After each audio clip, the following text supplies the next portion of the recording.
সেই ইরানের সর্বোচ্চ নেতা, বর্তমানে তামাম পৃথিবীর সবচাইতে শক্তিশালী ইমানি পাওয়ার সম্পূর্ণ নেতা, যার নাম হলো আয়াতুল্লাহ আল খামিনি। কথা বলে না কেন? এই বৃদ্ধ বয়সে তার ইমানের শক্তিতে পুরো পৃথিবীর জালেমের বিরুদ্ধে তিনি একাই লড়ে যাচ্ছে।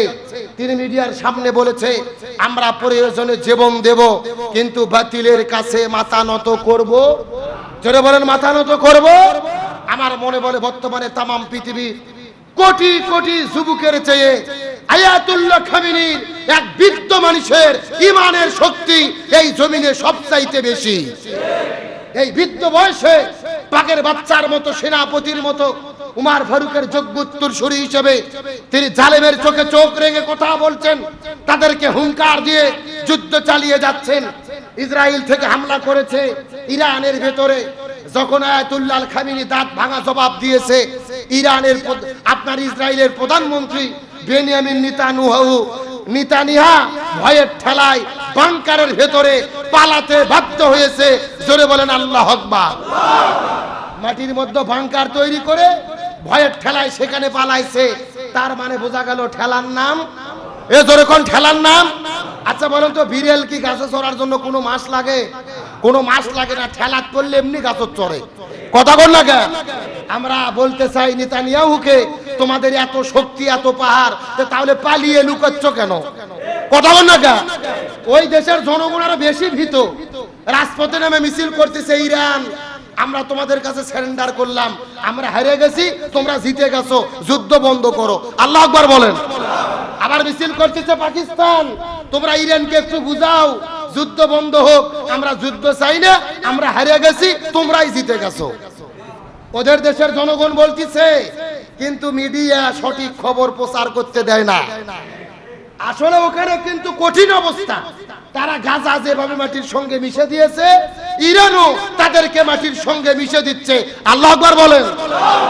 তবে যুদ্ধ করতে গেলে ক্ষতি এক পক্ষে হয় না, কম বেশি দুই পক্ষেই। ইসরায়েল এতদিন মাথা মারছে, সব দেশের উপরে রাজত্ব করেছে, কিন্তু ওরা জানেনি শেরের উপরও শশার আছে। সব দেশক শুধু মারছে, কিন্তু মার খায়নি। আর এবার ইরান বুঝে দিচ্ছে যে তোরা একটা মারলে আমরা 10টা মারবো। কথা ভালো করে বোঝার চেষ্টা করবেন। এই জন্য ওই দেশের মন্ত্রী বলেছে, তোমরা আল জাজিরার সংবাদ দেখবা না, তার কারণ আল জাজিরাতে সঠিক তথ্য দেয়। সঠিক তথ্য যদি জেনে যায়, ওদের দেশের জনগণ ভয়ের ঠেলায় বেনিয়ামিনও ধাক্কা দিয়ে ক্ষমতার থেকে নেমে দেবে। এই জন্য ওরা বলতেছে খবর প্রচার করতে দিচ্ছে না। তবে আমরা বলতে চাই, এই যে যুদ্ধ চলতেছে, এটা হক এবং বাতিলের দ্বন্দ্ব। এটা শুধু ইরানের সঙ্গে দ্বন্দ্ব নয়, তামাম পৃথিবীর মুসলমানদের 57টা দেশের রাষ্ট্রপ্রধানদেরকে ইরানের পক্ষে আমাদেরকে দাঁড়াতে হবে। খাবার খাইয়া সারাদিন যদি ইবাদত বন্দেগী করেন আর আল্লাহর কাছে দোয়া করেন, এই ইবাদত বন্দেগী আর দোয়া দিয়ে কোনো কাজ হবে না। এই জন্য দোয়া কবুলের প্রথম নম্বর শর্ত হলো আমাদেরকে হালাল রুজি রোজগার করতে হবে। আর ইমানদার মুত্তাকি বান্দারা যখন আল্লাহর কাছে দোয়া করে, সেই দোয়াটাকে কবুল করে নেয় কে? আরো জোরে বলেন। আমার বন্ধুগণ, মুসলমান ভাইরা, গভীর মনোযোগ লক্ষ্য করুন। এই পৃথিবীর জমিনে নবী রাসূলগণ সহ সাহাবী তাবী এমন হক্কানি ওলামায়ে কেরাম রয়েছেন, আল্লাহর কাছে যখন তারা যা দোয়া করেছেন, সারা মুস্তাজাবাত দোয়া, আল্লাহর কাছে দোয়া করেছেন, দোয়া করতে দেরি হয়েছে, কিন্তু আল্লাহ রাব্বুল আলামিনের কবুল করতে দেরি হয় নাই। দোয়া করার সঙ্গে সঙ্গে আল্লাহ রাব্বুল আলামিন দোয়াটাকে কবুল করে নিয়েছেন।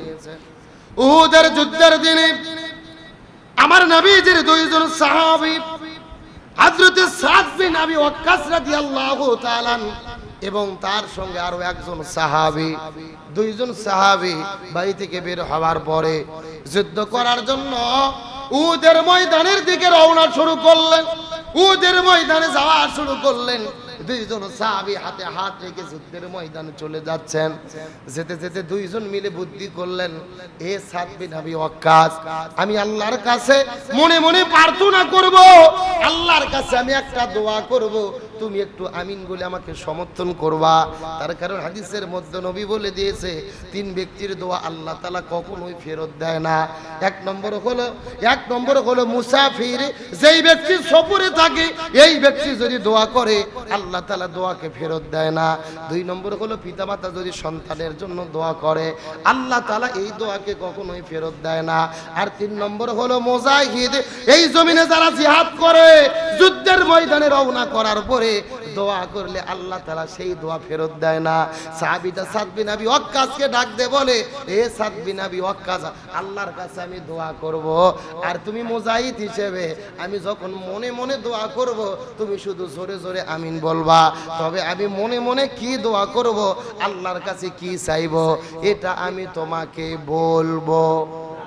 সাদ বিন আবি ওয়াক্কাস রাদিয়াল্লাহু তাআলা বলেন, তুমি যদি মনে মনে দোয়া করো আর আমাকে যদি আমিন বলতে হয় তাহলে তোমার কাছে আমার কিছু দাবি আছে। আমিও মনে মনে একটা দোয়া করব, তুমিও আমিন বলে একটু আমাকে সমর্থন করবা। দুইজন সাহাবী মিলে পরামর্শ হয়ে গেল। সাদ বিন আবি ওয়াক্কাস মনে মনে দোয়া করলেন, ওই সাহাবীটা আমিন বললেন, আবার ওই সাহাবীটাও মনে মনে দোয়া করলেন। সাদ বিন আবি ওয়াক্কাসও আমিন বলে দিলেন। দুইজন দোয়া করার পরে যুদ্ধ করার জন্য জিহাদের ময়দানে যাওয়া শুরু করলেন। যাইতে যাইতে যাইতে যাইতে উহুদের প্রান্তরে যাওয়ার পরে সাদ বিন আবি ওয়াক্কাস মনে মনে বারবার ডেকে বলে, ভাই তুমি মনে মনে কি দোয়া করেছো আমাকে একটু বলো তো দেখি, জানতে চাই। ও বলে, বলবো না, এ সাদ বিন আবি ওয়াক্কাস তুমি আগে বলো, তুমি মনে মনে কি দোয়া করেছো, আমি জামিন বললাম এটাও আমি তোমার কাছে জানতে চাই। এই কথা বলার পরে সাদ বিন আবি ওয়াক্কাস ডাক দে বলে, এই আমার ভাই রাসূলের সাহাবী, আমি দোয়া করেছি, আল্লাহর কাছে প্রার্থনা করেছি, আল্লাহ এই যুদ্ধের ময়দানে যখন যুদ্ধ শুরু হবে, ওই যুদ্ধের ময়দানে জিহাদ যখন শুরু হবে, কাফির বেঈমানদের বিরুদ্ধে যখন মুসলমানরা যুদ্ধ শুরু করবে, ওই কাফিরের পক্ষে যিনি নেতৃত্ব দেবেন সবচাইতে বড় নেতা যিনি হবে, এই জিহাদের ময়দানে আমরা যেন তাকে হত্যা করতে পারি, তাকে যেন জমিন থেকে বিদায় করে দিতে পারে, মুসলমানদের যেন বিজয় হয়, গনিমতের মাল যেন আমরা পাই, অন্তত একজন শত্রু হলেও ওই জালেমের বাচ্চাদের মধ্য থেকে সবচাইতে বড় জালেমকে যেন আমরা ধ্বংস করে দিতে পারি, যেন হত্যা করে দিতে পারি। আল্লাহর কাছে এই দোয়াটাই আমি করেছি। এই কথা বলার পরে ওই সাহাবী বলে, এ সাদ বিন আবি ওয়াক্কাস, আপনার দোয়া করার পরে আমি আমিন বলেছি, আশা করি আল্লাহ তাআলা কখনোই দোয়াকে ফেরত দেবে না। আল্লাহ তাআলা সবচাইতে বড় জালেমকে এই যুদ্ধের ময়দানে জমিনের মধ্য থেকে বিদায় করে দেবেন, এটাই আমি আশা করি। তার কারণ মাজলুমদের পক্ষে মুজাহিদরা যখন দোয়া করে, ওই মাজলুমের দোয়া আর মুজাহিদের দোয়া কখনোই ফেরত যায়। আরো জোরে বলেন, ফেরত যায়। তাহলে মাজলুমদের জন্য আমাদের দোয়া করার দরকার আছে না নাই? এ মুসলমান ভাইরা গভীর মনোযোগ লক্ষ্য করেন। আজকে আমরা যেই সময় মসজিদের ভেতরে নামাজ পড়ার জন্য উপস্থিত হয়েছি, আজকে লক্ষ্য করে দেখেন সেই ইরানের দিকে, ইসরায়েলের দিকে, ইরান আর ইসরায়েলের ভেতরে যুদ্ধের দামামা বেজে উঠেছে। ওই জালেমের বাচ্চারা আমেরিকা, ভারত, ইসরায়েল, তাম পৃথিবীর জঙ্গি সন্ত্রাসীরা ইসলাম এবং মুসলমানদেরকে নিধন করার জন্য তারা একতাবদ্ধ হয়ে গেছে। তারা জমিন থেকে ইসলামকে নির্মূলের ষড়যন্ত্র করেছে। আর আমরা ধন্যবাদ দেই, সেলুট জানাই, দোয়া করি সেই ইরানের সর্বোচ্চ নেতা, বর্তমানে তাম পৃথিবীর সবচাইতে শক্তিশালী ইমানি পাওয়ার সম্পূর্ণ নেতা, যার নাম হলো আয়াতুল্লাহ আল খামিনি। কথা বলে না কেন? এই বৃদ্ধ বয়সে তার ইমানের শক্তিতে পুরো পৃথিবীর জালেমের বিরুদ্ধে তিনি একাই লড়ে যাচ্ছে। তিনি মিডিয়ার সামনে বলেছে, আমরা প্রয়োজনে জীবন দেব, কিন্তু বাতিলের কাছে মাথা নত করব। জোরে বলেন, মাথা নত করব। আমার মনে বলে বর্তমানে তাম পৃথিবী কোটি কোটি যুবকের চেয়ে আয়াতুল্লাহ খামিনির এক বৃদ্ধ মানুষের ইমানের শক্তি এই জমিনে সবচাইতে বেশি। এই বৃদ্ধ বয়সে পাকের বাচ্চার মতো, সেনাপতির মতো, উমার ফারুকের যোগ্য উত্তরসূরি হিসেবে তিনি জালেমের চোখে চোখ রেখে কথা বলছেন, তাদেরকে হুঙ্কার দিয়ে যুদ্ধ চালিয়ে যাচ্ছেন। ইসরায়েল থেকে হামলা করেছে ইরানের ভেতরে, যখন আয়াতুল্লাহ আল খামিনি দাঁত ভাঙা জবাব দিয়েছে, ইরানের আপনার ইসরায়েলের প্রধানমন্ত্রী বেনিয়ামিন নেতানিয়াহু ভয়ের ঠেলায় বাংকারের ভেতরে পালাতে বাধ্য হয়েছে। জোরে বলেন আল্লাহু আকবার। মাটির মধ্যে বাংকার তৈরি করে ভয়ের ঠেলায় সেখানে পালাইছে। তার মানে বোঝা গেল ঠেলার নাম, এ জোরে কোন ঠেলার নাম? আচ্ছা বলেন তো, বিড়াল কি গাছে চড়ার জন্য কোনো মাস লাগে? কোনো মাস লাগে না, ঠেলাত করলে এমনি গাছে চড়ে। কথা বল না কেন? আমরা বলতে চাই নেতানিয়াহুকে, তোমাদের এত শক্তি, এত পাহাড়, তাহলে পালিয়ে লুকাচ্ছ কেন? কথা বল না কেন? ওই দেশের জনগণ আরো বেশি ভীত, রাজপথে নেমে মিছিল করতেছে, ইরান আমরা তোমাদের কাছে সারেন্ডার করলাম, আমরা হেরে গেছি, তোমরা জিতে গেছো, যুদ্ধ বন্ধ করো। আল্লাহু আকবার বলেন। আবার মিছিল করতেছে পাকিস্তান, তোমরা ইরানকে একটু বুঝাও, যুদ্ধ বন্ধ হোক, আমরা যুদ্ধ চাই না, আমরা হেরে গেছি, তোমরাই জিতে গেছো। ওদের দেশের জনগণ বলতেছে, কিন্তু মিডিয়া সঠিক খবর প্রচার করতে দেয় না। আসলে ওখানে কিন্তু কঠিন অবস্থা। তারা গাজা যেভাবে মাটির সঙ্গে মিশে দিয়েছে, ইরানও তাদেরকে মাটির সঙ্গে মিশে দিচ্ছে। আল্লাহু আকবার বলেন। তবে যুদ্ধ করতে গেলে ক্ষতি এক পক্ষে হয় না, কম বেশি দুই পক্ষেই। ইসরায়েল এতদিন মাথা মারছে, সব দেশের উপরে রাজত্ব করেছে, কিন্তু ওরা জানেনি শেরের উপরও শশার আছে। সব দেশক শুধু মারছে, কিন্তু মার খায়নি। আর এবার ইরান বুঝে দিচ্ছে যে তোরা একটা মারলে আমরা 10টা মারবো। কথা ভালো করে বোঝার চেষ্টা করবেন। এই জন্য ওই দেশের মন্ত্রী বলেছে, তোমরা আল জাজিরার সংবাদ দেখবা না, তার কারণ আল জাজিরাতে সঠিক তথ্য দেয়। সঠিক তথ্য যদি জেনে যায়, ওদের দেশের জনগণ ভয়ের ঠেলায় বেনিয়ামিনও ধাক্কা দিয়ে ক্ষমতার থেকে নেমে দেবে। এই জন্য ওরা বলতেছে খবর প্রচার করতে দিচ্ছে না। তবে আমরা বলতে চাই, এই যে যুদ্ধ চলতেছে, এটা হক এবং বাতিলের দ্বন্দ্ব। এটা শুধু ইরানের সঙ্গে দ্বন্দ্ব নয়, তামাম পৃথিবীর মুসলমানদের 57টা দেশের রাষ্ট্রপ্রধানদেরকে ইরানের পক্ষে আমাদেরকে দাঁড়াতে হবে। কিন্তু আয়াতুল্লাহ আল খামেনির পক্ষে আমরা অনেকেই দাঁড়াতে পারিনি।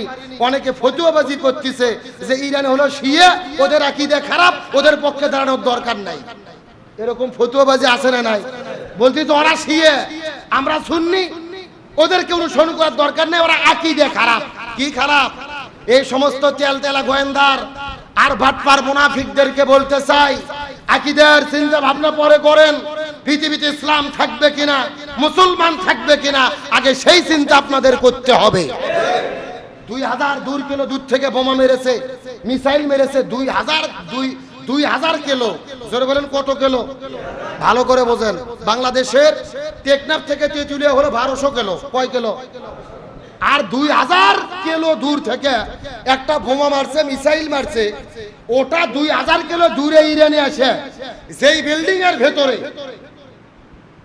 ওই মানুষটা আছে, ওই বিল্ডিং এর কয় তলায় আছে, কয় তলার আবার কোন ঘরত আছে, ওই ঘরের কোন পাশে আছে, ওই পাশের আবার কোথায় খাট আছে, ওই খাটের কোথায় শত্রু শুয়ে আছে, ওই জায়গায় তারা বোমা মারতেছে।